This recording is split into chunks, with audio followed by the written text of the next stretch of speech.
गीता के प्रथम अध्याय का द्वितीय श्लोक।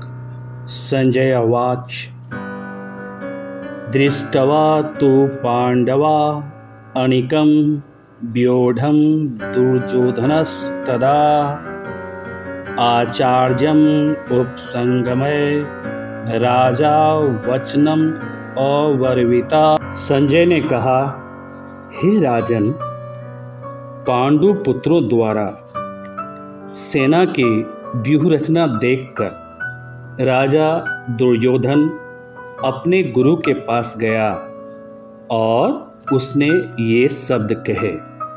अब जरा विस्तार से संजय धृतराष्ट्र के द्वारा पूछे गए प्रश्न का उत्तर देता है।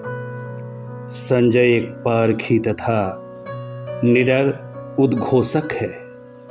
युद्ध के मैदान में जो गतिविधि चल रही है उसी का आंखों देखा हाल नेत्रहीन धृतराष्ट्र को सुनाता है।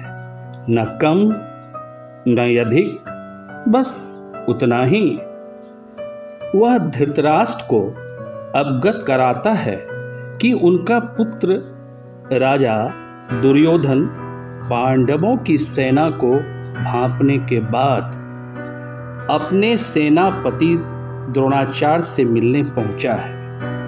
हे राजन, युद्ध को लेकर दोनों के बीच में विचार विमर्श चल रहा है, जो लाजमी है। संजय निराश राजा की मनः स्थिति को भांप चुका है।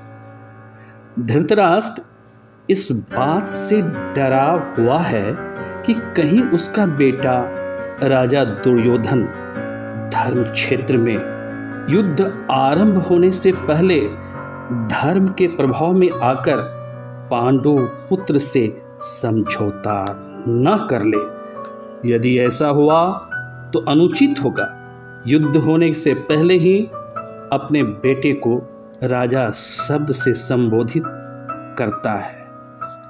धृतराष्ट्र इस बात से अवगत है कि जैसा वह धर्म के प्रति अंधा है, उसका पुत्र भी वैसे ही धर्म के प्रति अंधा है। लेकिन सच्चाई तो यह है कि पांडवों की व्यूह रचना देखकर दुर्योधन भयभीत हो चुका है। धृतराष्ट्र जीवन के सौंदर्य बोध से कोसों दूर है। एक राजा होते हुए भी वह मानवीय संवेदनाओं के प्रति उदासीन है। धृतराष्ट्र केवल आंख का ही अंधा नहीं, वह कर्म का भी अंधा है। ओम प्रकाश वाल्मीकि जी की यह छंदबद्ध पंक्तियां धृतराष्ट्र के चरित्र पर ठीक बैठती है।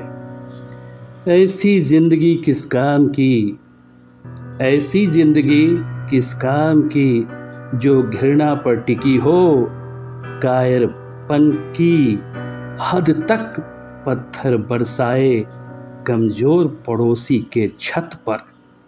यदि वीडियो पसंद आई हो तो लाइक और सब्सक्राइब करना ना भूलें।